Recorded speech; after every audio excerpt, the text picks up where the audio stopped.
This concept is when the alienator, always portraying themselves as the ultimate victim, alienates outsiders from you, their target. Hindsight is always said to be 20/20. Looking back and identifying those acquaintances, neighbors, in-laws, or relatives that have turned cold or appeared chilly from a certain point of time in the past, you need to identify and examine. In one of the author's situations, the narcissist, when waging war with one of her relatives over a small business dispute, citing the husband target erroneously as an agreeing source in her aim for winning. This tactic was executed in the target's presence. In a telephone call, one of many, in a campaign of claiming victimization, the narcissist inferred that her husband agreed. This caused the affected in-laws to levy spite and hatred for the targeted husband. In the course of causing this friction, her own relationship with her family was stressed, resulting in herself, her husband, and her children being shunned and avoided. This eventually caused household hardship when her family was needed in times of medical or rough pregnancy conditions. Without family support, the husband lost business income and clients, having to stay home to care for the narcissist and the household on a daily basis. The situation then multiplied because the in-laws devoted their help and time to the sister's needs and ignored the narcissist. This relationship deteriorated into the in-laws dropping off a bowl of soup in the driveway, knocking on the window, and driving away quickly. Like types of events piled onto this event elevated the narcissist's belief that themselves were indeed the ultimate victim. In summary, the narcissist in this common example utilized the husband target to then create the in-laws as additional targets while believing themselves to be the sole victim. As described elsewhere in an earlier edition, this setup continues in a repetitive manner. In another example, the narcissist may solicit a third party by labeling that party as a co-victim. This I term sharing artificial pain, thus I short title being a SAP. Whereas the narcissist has discovered a SAP that will share the pain. This scenario generally develops with close friends or neighbors. To procure a co-victim, they must proclaim that the target has the same dislike for both the narcissist and their co-victim. That dislike ranges from a social status to an issue as simple as a shared personality quirks. As in other examples, these are usually issues that will never be brought up to the target by the co-victim. In one case against this author, a prior lie brought a matter to my attention only when that co-victim trust was eventually breached by the narcissist, thus proving that a good narcissist has a keen sense on who and how far to go with a new flying monkey. One telling hint that another person has been recruited as a co-victim SAP may be the person or persons who would not enter normally your home to relocate your furniture unless they have been convinced of a common reason to do so. Another example may be a neighbor that gifted an item to a child wanting that piece of furniture that the narcissist left behind, believing that somehow you had disallowed its removal when the narcissist moved out of the marital home. This actually happened to the author, and the heaviness of the situation did not come to light until well after that somewhat vocal confrontation.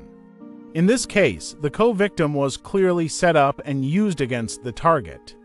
They got their student desk back and I believe eventually became wise to the narcissist's antics.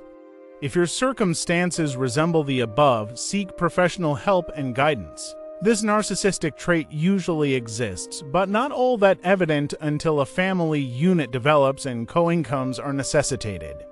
In other words, no one sees a concern when a narcissist mate spends their income mostly on themselves before the family needs an increase of income. However, when the narcissist works full-time and ignores contributing to the household, you have an uncaring or unloving partner. Worse is if the narcissist uses the household credit cards or cash for their work expenses. As experienced, worse than that is when your work time is depleted to enable the narcissist to prosper. Hoarding their money is one thing. It becomes family theft when the main household earner is dispersing the extra car payment, travel expenses, and personal needs pertaining to the employee of the narcissist. In one known case, the family time necessitated effort and costs to tend to the household shopping, home child sitting, and related co-parental needs were left to the supportive spouse while the narcissist was working for their personal reasons. This trait can eventually lead to the built-up of hatred to recruit flying monkeys, create animosity, and to vacate the relationship in any nefarious method possible. Why do I put those words in that manner? Because our lesson regards a narcissist and their grandiose resolve is to portrayed as the ultimate victim. In one of the author's experiences, the household invested into a new business endeavor, financed it. Both marital spouses worked it through development stages only to have the narcissist elicit flying monkeys to justify not having to reciprocate or recontribute those debts back to the family needs. This is usually due to the narcissist's preemptive plan to eventually abandon the relationship. If your circumstances resemble the above, seek professional help and guidance. This brings us to the subject of appreciation. From the very moment that the target is designated by the narcissist, that's the exact moment that symptoms of appreciation ceases. This point in time is also when the symptoms of alienation begin if children are involved. The children will subtly observe the lack of appreciation of the target and eventually adopt these traits as being of normal behavior. The non-appreciated treatment usually commences with the target's birthdays, holidays, and disposition of a general distaste for the target's contributions to the family unit or, for that matter, the world. However, the narcissist will be flamboyant with gift-giving to those they need to or desire to impress, including co-workers, close friends, flying monkeys, co-victims, and especially their children.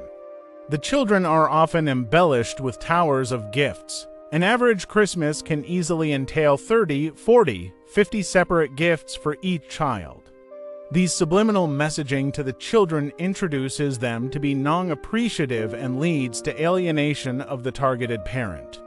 In most cases, appreciation for the alienated parent is reduced to not being worthy to receive a birthday card, a holiday card, a visit, or any type of family support that are the custom. I know you supported them, coached their teams, attended all of the concerts, paid your support, car payments, insurances, etc., etc., etc.